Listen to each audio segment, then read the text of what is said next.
고품격 날라리 방송 한준희, 장지현의 원투펀치 216화 방송 시작하겠습니다. 자, 저희가 제가 합류한 이후에 정말 초유의 사태가 일어났어요. 그래요? 지금 저희가 녹화 시간이 아침 8시입니다. 네. 아유, 진짜 야행성 두 분을 모시고 아침 8시에 방송을 해야 된다니. 제가 저도- 잠을 잤을까요? 안 잤을까요? 주무셨어요? 좀 주무시고 아니야, 저 오셨어요? 밤샌 것 그쵸? 밤샜죠. 네. 그리고 오늘 지방 가시거든요. 아마 네. 버스에서 살 예정인 것 같아요. 그렇습니다. 전 사실 심지어 어제 미국 여행 갔다 와서 바로 온 거예요. 살이 한 2kg가 쪄갖고 왔거든요. 셋이 비슷해요. 네. 지금 시차에 안 맞는 지금 시간에 지금 녹화를 하는 겁니다. 그러니까요. 네. 하지만 원투펀치는 정말 단 한 주도 쉴 수 없기 때문에 저희가 이른 8시에 모여서 방송을 진행을 하도록 하겠습니다. 또 심지어 오늘 주제가요. 올림픽 특집입니다. 올림픽을 뭐 축구뿐만 아니라 여러 종목들을 잘 시청하시기 위해서는 사실은 좀 야행성이 돼야 돼요. 맞아요. 네, 리우 올림픽은 기본적으로 우리와는 조금 걸맞지 않은 시간에 다들 펼쳐지기 때문에 새벽 올림픽 4시, 보시려면 5시. 그렇죠. 자, 그래서 저희가 지금 방송이 나가는 날 기준으로 8일 남겨두고 있어요. 그러니까 일주일 하고 하루를 남겨두고 있는데 정말 리우 올림픽은 시작 전부터 많은 이제 화제와 좀 시끌시끌했던 것 같아요. 뭐 도핑 사건도 있었고. 자, 축구를 저희가 집중적으로 파헤쳐 보도록 하겠습니다. 최고의 화제를 먼저 말씀드리겠습니다. 혹시 설마 그겁니다. 그 소식? 장지현 의원님께서 브라질로 가십니다. 브라질로 그게 가셔서 최고의 사건. 이번에 이제 우리 대한민국 경기들이 중계가 되는데 예. 그래서 오늘 이제 1부는 장 의원님이 준비를 많이 하셨을 거예요. 한국 경기를 대비해서. 이번에 그걸로 다 일임하겠습니다. 그렇습니다. 우리나라 대표팀 경기 중계하라고 해서 네. 그래서 제가 준비를 아주 철저하게 했어요. 네. 피지 경기를 제가 자료를 구하려고 아주 수소문을 해갖고 파푸아 뉴기니를 통해서 네. 예선 2경기 또 연습 경기까지 구해서 피지를 이렇게 분석한 사람이 있겠습니까? 없죠. 전 너무 좋아요 지금. 예. 지금 쉬시려고요? 장 의원님이 이제 그렇게 하실 거라는 걸 전 예측하고 있었기 때문에 일부는 제가 좀 지금 잠도 안 잔 상태에서 편하게 갈 수 있지 않을까라는 생각에서 왔습니다. 네, 그럼 잠시 숙면 취하시고 가시겠고요. 네. 자, 첫 번째 주제가 말씀하신 대로 대한민국의 이제 축구 조별 리그 어떻게 통과할까입니다. 네, 일단 어떻게 통과하느냐가 중요한 것도 있지만, 네, 한 경기 한 경기 이겨야죠. 네, 그래서 첫 경기 피지 경기. 사실 피지를 우리나라 분들이 이제 상당히 이제 얕보는 경향이 있습니다. 물론 이제 전력이 좀 떨어지긴 합니다. 자료도 많이 없어요. 네. 그런데 경적 필패 어떠한 적이든 얕보기는 안 되긴 하지만 그래도 좀 기분상 피지에게는 자신감을 좀 가져봅시다 좀. 네. 피지 하면 뭐 또 떠오르세요? 피지 하면은 이제 얼굴에 가끔 나는 그렇죠. 이렇게. 네. 이거 잘못하면 저 피지 대사관에서 연락 올 수도 있어요. 맞아요. 그래요? 그거는 이제 저 피 발음 피지고요. 네. 네, 이 피지란 단어 피지. F입니다. 그렇죠. 그러면 네. 저는 생수. 생수. 네, 생수 브랜드 피지 있나요? 있어요. 너 왜 여태까지 저는 못 먹어봤어요. 저도 못 비싸요. 먹어요. 이렇게 저쪽에 화려하게 진열이 돼 있는 물들이 있어요. 저는 본 적도 없는 것 같아요. 그러니까 상위 1%들이 이제 즐겨 마시는. 저도 생수 미국에서 산 적이 있는데 미국에서도 못 봤어요 저는. 그래요? 네. 갈등 유발하지 마세요. 아닙니다. 아무튼 피지, 나라 피지. 우리가 첫 번째로 상대해야 될 피지. 네. 어떤 나라고 어떤 이 나라는 전력이에요? 인구 91만에 네, 관광지죠. 네, 피지. 네. 네, 그런 나라인데 이 나라가 오세아니아 대표로 지금 올림픽에 나섰습니다. 그래서 팬들이 아마 기사를 통해서 많이 아시다시피 뉴질랜드가 독보적인 존재로 항상 이제 올라오는 강팀인데 뉴질랜드가 그 퍼시픽 게임이라고요. 네, 올림픽 예선을 겸한 대회에서 부정 선수를 출전시켜서 몰수패를 당했어요. 그러니까 외국계 네. 선수죠. 외국계 그렇습니다. 선수의 연한이 채워지지 않은 선수가 이제 등장을 한 거죠. 데클란 선수. 네, 그래서 그 선수 문제 때문에 피지가 어떻게 보면은 이제 좀 혜택을 받고, 네, 그 대표로 올라왔는데 이 팀은 사실 우리보다 전력이 떨어지는 건 맞습니다. 그래서 경기를 제가 풀타임으로 본 건 3경기인데요. 일단은 멤버들을 보면 작년도 뉴질랜드에서 열렸던 20세 이하 월드컵 그때 피지가 독일한테 1대8로 대패를 하고 온두라스 그리고 뭐 경기 내용이 좀 기복이 있었습니다만 온두라스라는 북중미의 만만치 않은 강호를 상대로 3대0으로 이겼습니다. 그래서 피지 내에서는 지금 피지 축구협회나 그쪽 사이트들을 보면 황금세대. 황금세대. 황금세대. 네, 그래서 이번에 나가면서도 인터뷰에서 다 선수들이 그런 얘기들을 합니다. 작년에 온두라스를 3대 0으로 이겼던 우리는 저력이 있고 이번 올림픽에서도 그때의 성과, 그때의 모습을 한번 보여주자. 대부분 인터뷰들이 그 얘기를 꼭 합니다. 선수들이요. 그래서 그만큼 온두라스전 3대 0 승리가 20세 이하 월드컵 때 이 팀에게는 엄청난 자신감을 준 하나의 계기가 됐는데. 근데 사실은 온두라스가 그 저연령대 역사에서는 뼈대가 없는 팀이 아니에요. 그렇죠. 이 올림픽이나 이런 데서도 아주 만만했던 그런 역사의 팀은 아니거든요. 그러니까 피지로서는 분명히 자긍심을 가질 만한 결과일 겁니다. 맞습니다. 근데 그때 온두라스전에 나왔던 선발 베스트 11 중에요. 한 명 빼고 이번에 다 들어왔어요. 아마도 그 당시 20세 월드컵 선수들이 주축이 되면서 와일드 카드가 이제 포함이 되는 이제 그런 경기가 될 것 같은데요.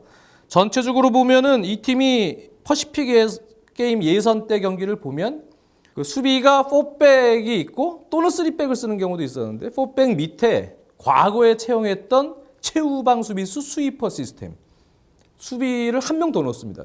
최후에 보르죠.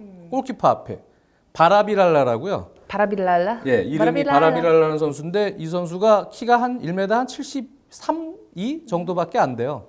네, 근데 신장이 작지만 이 선수가 최후방 수비수 가끔씩 이제 올라가면서 공격 전개도 해주는 이제 그런 역할을 합니다. 그래서 약간 수비 위주의 이제 경기 운영을 합니다만 그러면서도 공격에서는 측면 쪽에 있는 선수들을 좀 활용을 하고 전체적으로는 이제 중앙 미드필더 중에 투이부나라는 선수가 있는데요. 골 많이 넣은 선수. 예, 둥치 큰 선수입니다. 이 선수가 예선에서 11골을 넣었는데 이 선수가 좀 느리고 좀 기술이 좀 둔탁하긴 합니다.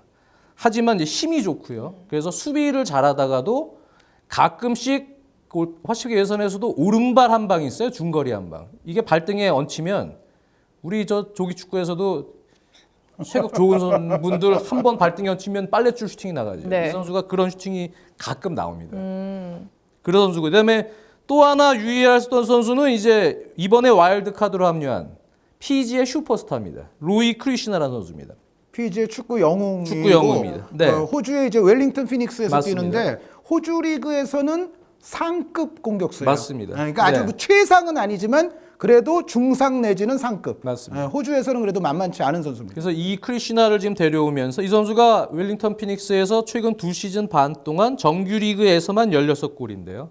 한때 PSV 아인토벤이 데려오려고 했던 유럽에 있는 클럽에서도 데려오려고 했던 선수입니다. 이 선수가 일단은 왜 우리에게는 견제 대상이냐면 일단 역습에 능한 자원이에요. 역습형 공격수죠. 예. 예. 발이 빠르고 돌파력이 있어요. 1대1 상황에서 돌파력이 있고 기술을 갖추고 있어요. 거기에 오른발 슈팅력이 상당히 좋습니다. 그래서 나름대로 또 문전 앞에서 침착성도 어느 정도 맞습니다. 있는 경험도 꽤 많은 선수죠. 네, 그래서 전체적으로 보면 이 팀이 퍼시픽 게임 때는 스위퍼 시스템을 썼지만 이제 몇몇 선수들이 가세하면서 최근 전지훈련에서는 스페인 때 전지훈련 때도 그랬고요. 스페인에 있는 프로클럽과 전지훈련을 했는데 4백 운영을 그냥 하고 있거든요.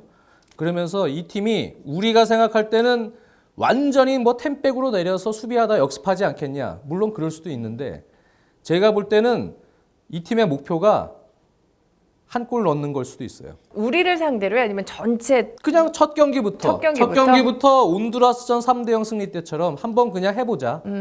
그래서 수비적이긴 합니다만 그렇게까지 완전히 템백을 하지 않고 4백 운영을 하면서 적당하게 압박도 하고 왜 그러냐면 스페인 전지훈련 때 스페인 프로클럽이랑 하는 거 보면 스페인 프로클럽 때 상당히 고전했습니다.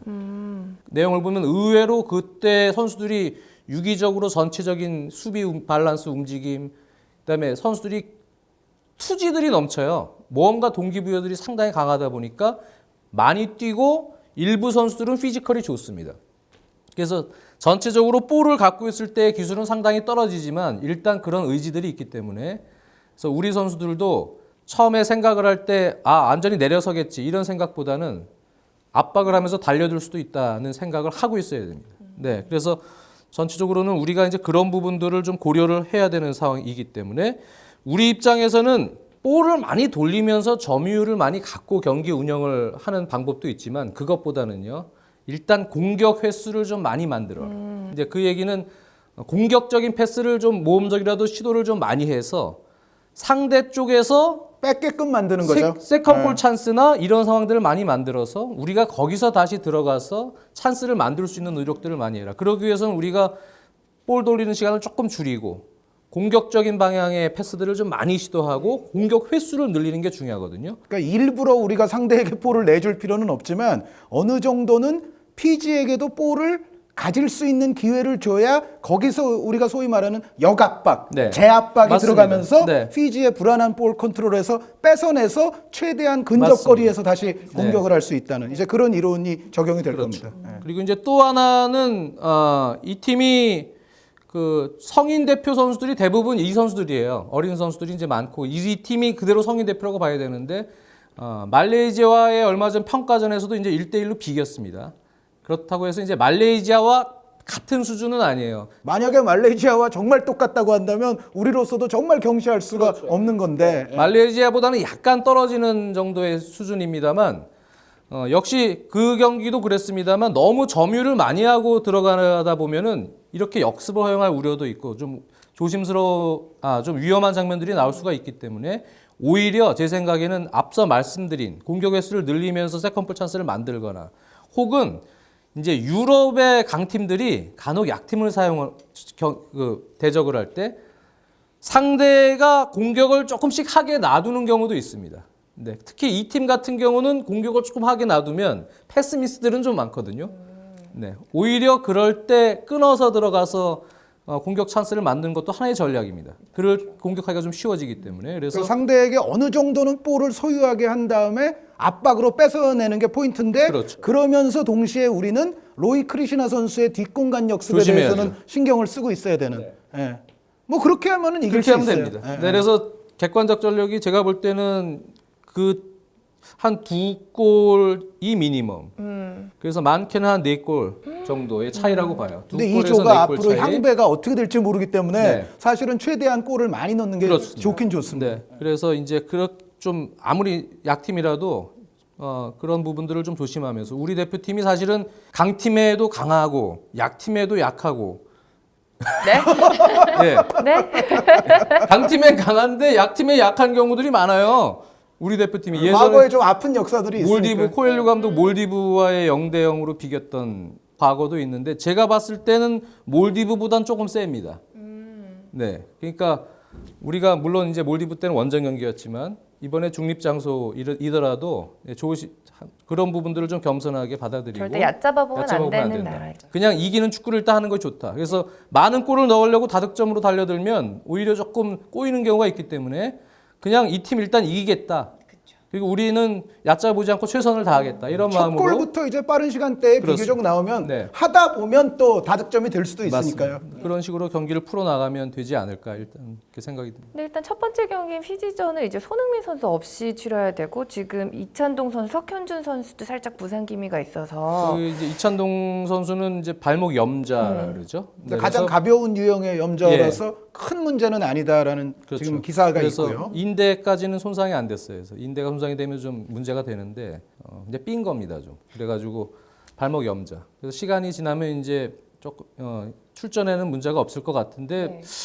문제는 이제 그동안 또 훈련을 계속 쉬어야 며칠 동안 쉬어야 된다는 거? 되니까 네. 그런 경기 감각 유지에 약간 문제가 있고 석현준 선수는 저희 녹화 기준으로는 조금 지켜봐야 된다 그래서요. 근데 제 생각에는 괜찮을 것 같아요. 조금 불안해서 네. 그래서 아마 석현준 선수가 특히 이 경기 상당히 중요한 몫이에요.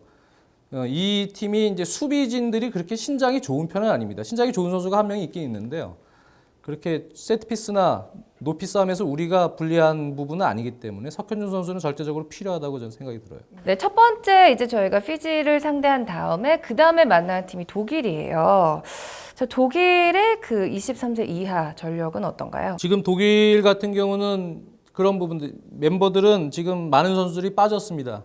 팬들 아시다시피 유로 2016 주축 선수들 23세 이하 선수들이었죠. 르로이 사네, 바이글, 키미, 요나탄 타, 엠레찬 이런 선수들 합류를 못했고 그리고 또 올 시즌에 이적한 선수들 또 못했고 그 다음에 뭐 다우드처럼 유럽 대항전을 이 기간에 치르는 선수들 네 소집을 못했어요. 지금 벌써 이제 유럽 클럽 대항전 이제 최종 예선들이 시작이 되고 있거든요. 그렇죠. 예. 네, 그래서 전체적으로는 21세 이하 유럽 선수권 대회가 이제 유럽은 올림픽 예선을 겸하거든요. 네.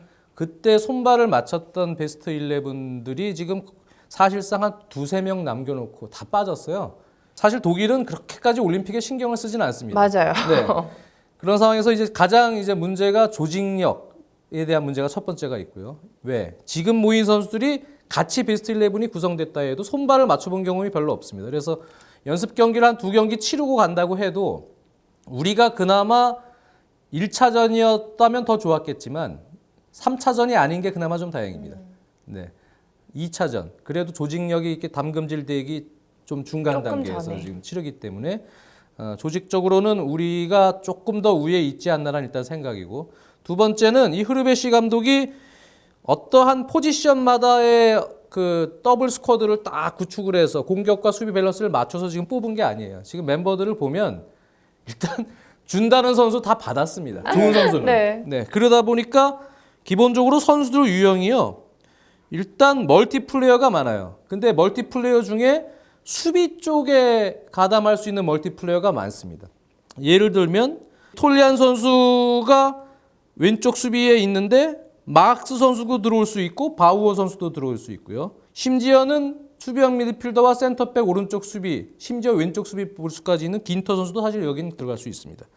그리고 센터백에도 스벤 벤더도 들어갈 수 있고 긴터, 쥐레 여러 선수가 여기 들어갈 수 있고, 오른쪽 수비도 마찬가지입니다. 라스 벤더가 수비형 미드필더를 보거나 오른쪽 수비로 갈 수가 있고, 그리고 뭐 이 클로스터반 선수나 뭐 긴터 선수도 여기 들어갈 수가 있습니다. 그래서 지금 보면 허리라인에 이번에 와일드카드로 벤더 형제들, 라스 벤더, 스벤 벤더를 뽑으면서 여러 가지 또 멀티플레이어 수비 라인 쪽에 가담할 수 있는 선수들이 늘어났고, 고레츠카 같은 미드필더도 있습니다만 수비 쪽에 여러 조합들이 가능하거든요. 그러다 보니까 전체적인 무게감은 뽑으면서도 후르베시 감독은 일단 조직력을 생각을 해서 수비 라인을 좀 안정감 있게 가져가려는 전략을 택한 것 아닌가라는 전 생각도 있습니다. 그리고 벤더 브라더스를 뽑은 것도 사실은 조직 차원이 고려가 된 거죠. 그렇죠. 네. 네, 그래서 벤더 형제 같은 경우도 같이 호흡을 맞추는 경우들이 많았기 때문에 그런 부분이 고려가 됐고, 오히려 전방 쪽에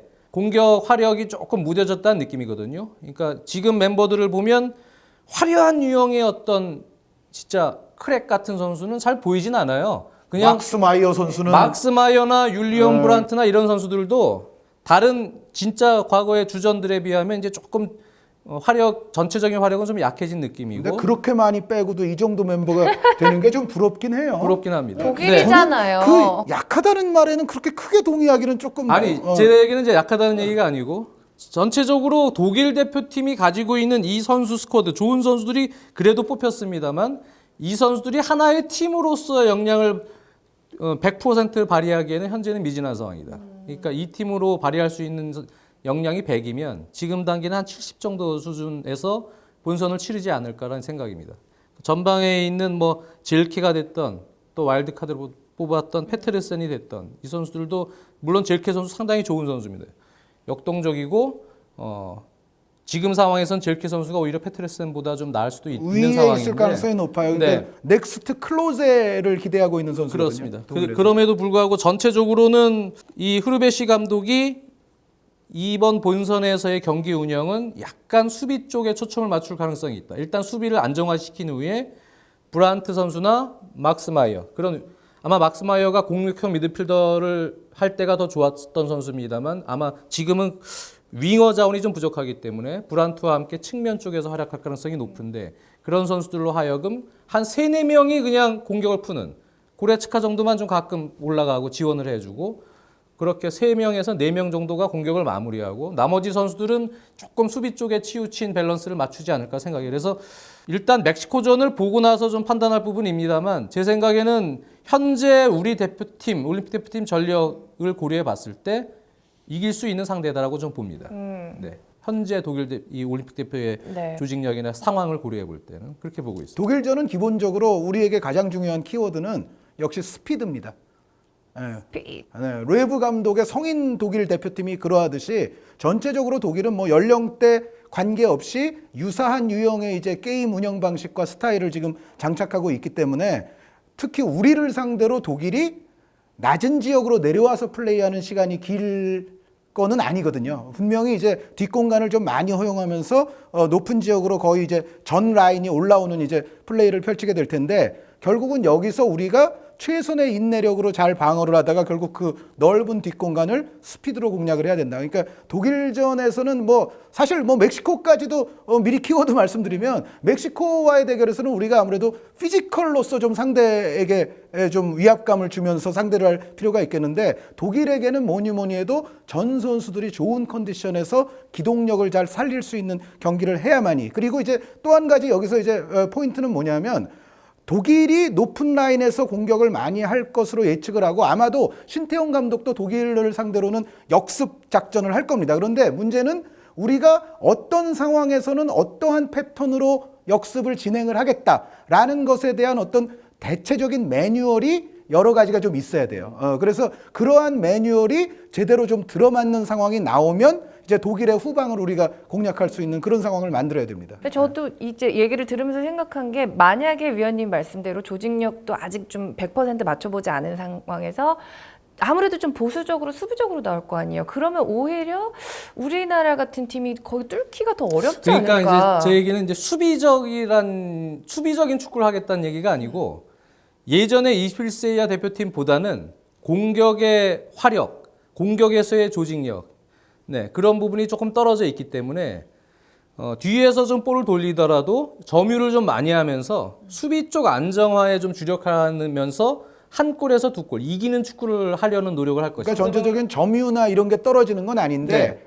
공격의 어떤 예리한 공격의 시도 빈도는 좀 줄어들 수 있다는. 네, 그렇기 때문에 우리도 한 골 이내에서 혹은 이제 조금 더 수비가 강건해서 무실점으로 막을 수 있으면 네. 독일전 충분히 승산이 있다는 생각이에요. 네. 승산이 있어야죠. 있어야죠. 사실상 네. 위로 올라가기 위해서는 맞습니다. 독일전 승산이 있어야 됩니다. 있어야만 합니다. 있을 겁니다. 네. 네, 있을 겁니다. 화이팅입니다. 자, 그리고 저희가 조별리그에서 만나게 되는 마지막 상대는 멕시코인데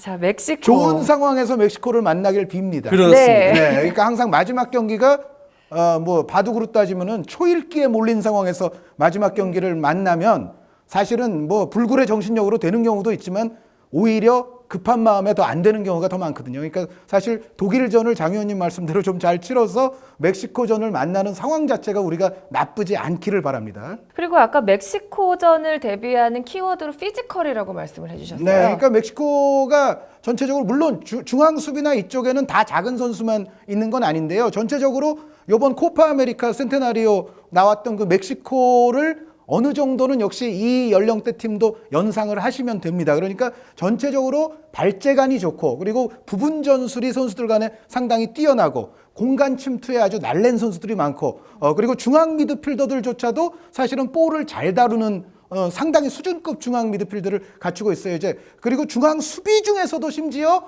오히려 빌드업 같은 데 장점이 있는 또 수비수도 있거든요. 그래서 전반적으로는 역시 점유도 많이 할 수 있고 테크닉은 뛰어난 팀이죠. 그런데 다만 우리가 이 멕시코를 상대로는 제가 봤을 때 우리 선수들의 피지컬도 좋은 선수들이 상당히 많이 있기 때문에 전체적인 힘싸움에서 밀리면 안 되고 역시 인내력을 발휘하는 가운데 특히 우리가 멕시코전에서는 세트 플레이 정지된 상황에서 우리가 골을 넣을 수 있는 확실한 여러 가지의 매뉴얼들을 좀 많이 만들어 가지고 나가야 될 경기입니다. 기본적으로 멕시코는 뭐 3백이나 4백을 병행하는 팀입니다만 기본적으로 4백으로 봐야 됩니다. 네, 4백 운영을 하면서 지금 전체적인 기량은 제가 볼 때 브라질과 함께 우승 후보입니다. 네, 가장 강력합니다. 팀입니다. 그래서 우리가 한 의원님 말씀대로 2차전까지 좋은 결과 속에 이 팀을 만나는 게 좋고요.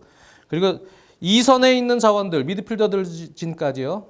상당히 기량들이 좋습니다. 일단 공격 템포가 상당히 빠르고요. 멕시코 특유의 어떤 빠른 공격 템포를 가지고 있고 전진하면서 전진 드리블을 통한 그런 부분 전술에 상당히 능한 선수들입니다. 대부분의 선수들이.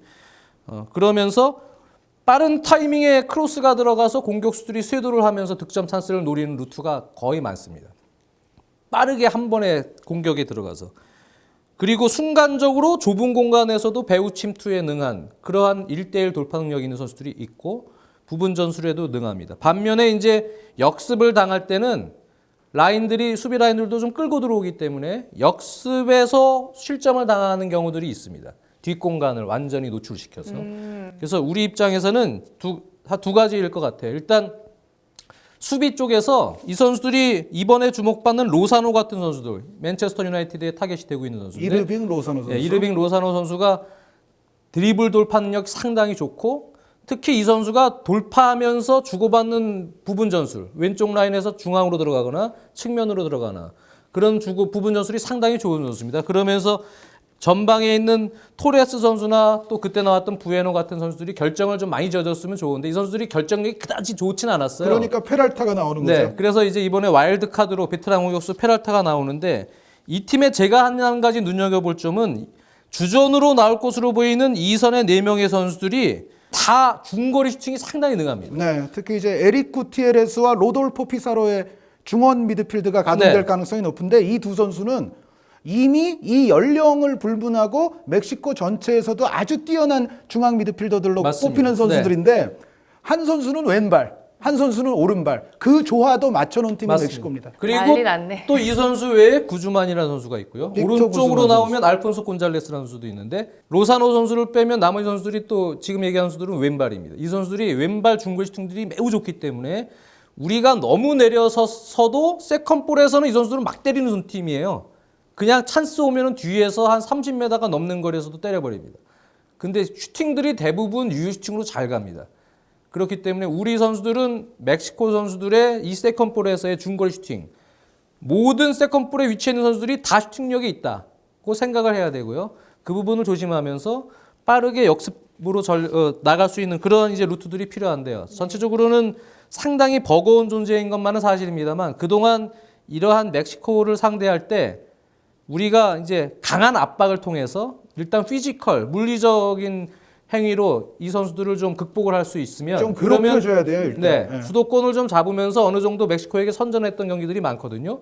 그래서 우리 입장에서는 이제 그런 부분들을 잘 고려하고 1, 2차전을 통해서 또 멕시코를 분석할 수가 있기 때문에 이 팀의 어떤 장단점들을 또 잘 파악을 줬으면 좋겠어요. 근데 피지컬을 활용하면서 이제 이 선수들을 괴롭히고 어떻게 보면 우리가 좀 끈적끈적한 경기로서 멕시코 선수들의 좀 짜증을 유발하고 좀 성급하게 만들고 실수가 나오게끔 하고 그래야 되는데 그 과정에서 그렇다고 해서 우리가 지나치게 해서 뭐 카드를 남발한다거나 이런 상황은 절대 있으면 안 될 것 같고요. 그리고 전체적으로 이 멕시코가 이번 대회 왜 우승 후보냐면은 최근에 뭐 이제 평가전 성적도 조금 안 좋고 뭐 그런 저런 얘기들도 있었지만 가장 부족했던 포지션을 지금 3명을 와일드카드로 아주 잘 채웠어요. 그렇죠. 그러니까 멕시코가 가장 부족했던 부분이 아까 장 의원님 말씀대로 최전방 최전방. 공격수 네. 문제. 거기 이제 오리베 페랄타 선수가 금메달 다시 따려고 지금 와가지고 나오게 됐고 그리고 레프트백이 사실은 조금 불안했어요. 레프트백이 마땅한 수가 없어서 거기 그 이제- 피사로 선수 아까 말씀 주셨잖아요. 중앙 미드필더인데 예, 그 그쪽으로- 선수가 네. 왼쪽 수비로 많이 갔어요. 네, 그래서 근데 이제는 가지 않을 이제는 거예요. 가지 않아도 돼요. 닐로 선수가 네, 왔거든요. 맞습니다. 코파 아메리카 나갔던 닐로 선수가 왔고 그리고 골키퍼가 또 약간 이 연령대에서 불안했는데 탈라베라 코파 아메리카의 또 주요 골키퍼가 맞습니다. 왔습니다. 그래서 부족했던 포지션이 딱 3개 있었어요. 제가 냉정하게 봤을 때. 근데 그 3개를 와일드 카드로 메웠어요. 그러니까 우승 후보 맞죠. 셉니다 이 팀. 이 네, 세네요. 제가 경기 보면서도 이 팀 무지 세다. 저는 사실 보면서 생각을 했던 게 우리도 이렇게 막 전술도 예측해 보고 어떻게 해야 된다 하잖아요. 멕시코는 우리나라를 과연 어떻게 볼까? 멕시코는 1차전 독일전에 사활을 걸 것 같아요. 네. 네. 그래서 그 경기가 어떻게 될지 모르겠는데 아마 독일이 1차전이기 때문에 손발이 조금 맞지 않으면 저는 사실 그 경기에서 승부를 예측하라 그러면 이제 멕시코를 보고 있거든요. 저도 6대4로 멕시코 보죠. 네, 근데 그날- 우리- 골이 그렇게 많이 나온다고요? 아니. 아니. 60%대 아, 깜짝이야. 40%. 6대 4 정도의 네, 이제 무슨 10골이나 예측을 하시고 갑자기 대박 막 이러- 60대 40. 아, 네. 근데 깜짝 제 놀랐어요. 생각에는 1차전이 이제 사우바도르 우리나라가 이제 첫 경기 피지전을 갔는데 그 경기 앞선 시간에 그 장소에서 그대로 하거든요. 그래서 아마 우리 전력 분석관이 와서 비디오를 찍을 겁니다. 그 경기를 보고 판단하면 되는데 우리 입장에선 제 생각에 1차전이 무승부가 되는 게 낫지 않겠어요? 그게 오히려 그렇죠. 네, 서로 승점을 네. 1점씩 정도밖에 그렇죠. 가져가지 않는 게 좀 낫지 않을까라는 생각이에요. 네. 그래서 일단 우리가 3점으로 일단 1라운드에서는 가장 좀 앞서가고 그 다음에 약간 급해진 상태의 독일을 또 그렇죠. 상대하고 이런 네. 시나리오가 순서상으로 좀 나을 것 같습니다. 맞습니다. 그래서 만약에 독일이 급해지면 멕시코전에서 비길 경우에 우리나라 경기에서 그 다음부터는 좀 공격적으로 나서면서 젤케와 페트레센을 투톱을 가동할 수도 있거든요. 그래야 이제 네. 상대적으로 수비적으로는 허점이 더 많이 나오게 그렇죠. 되겠죠. 그렇게 되면 우리가 오히려 경기하기가 조금 더 수월할 수도 있습니다. 네, 그래서 그 경기 첫 경기가 어떻게 될지 봐야 되는데 물론 뭐 저희가 이렇게 얘기하고도 본선 뚜껑 열어보면 또 멕시코가 어떻게 할지는 모르겠어요. 근데 여태까지 제가 지금 본 경기만 봐서는 거기다 와일드카드가 합류한다고 생각을 하니까 셉니다. 뭐 제가 봤던 상황만 보면. 근데 요거 하나가 또 있습니다. 요건 정신적인 부분인데 멕시코는 사실은 참여하는 모든 대회에서 다 좋은 성적을 내려고 상당히 노력하는 전통의 어떤 국가라고 볼 수가 있거든요. 그런데 아시다시피 그 홈과 같았던 코파 아메리카에서 처음에는 좋았으나 그 칠레에게 7골 그 사태가 있지 않습니까? 그것 때문에 올림픽을 그렇죠. 더 네. 잘하기 위해서 지금 멕시코는 또 칼을 좀 갈고 있는 면이 그렇죠. 없지 않아 있습니다. 브라질도 그렇고. 브라질도요. 게다가 이번에 또 브라질도 이제 홈 경기고. 네. 네. 자, 이번에 우리나라 대표팀이 골짜기 세대지만 그래도 목표는 금이다 하고 이렇게 야심차게 지금 떠나서 훈련을 하고 있잖아요. 저희가 조별리그 어떻게 통과를 해야 될지 분석을 해드렸는데, 자, 조금 앞서가는 이야기지만 그 후에 저희한테 최상의 시나리오는 뭘지. 그래서 통과가 된다면 우리는 이제 D조에 있는 1, 2위와 상대를 해야 되는데 그쪽이 이제 아르헨티나, 포르투갈 뭐 이런 팀들입니다. 네, 알제리, 온두라스.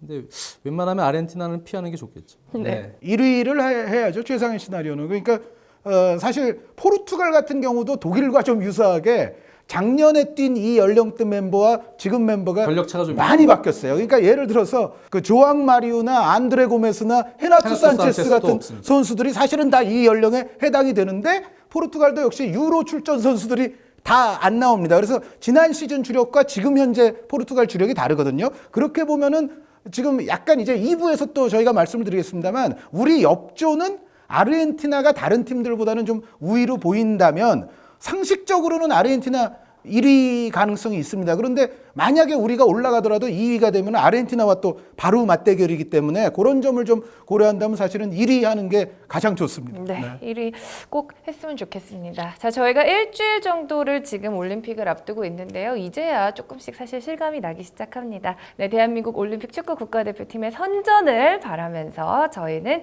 2부에서 또 다시 찾아뵙도록 하겠습니다.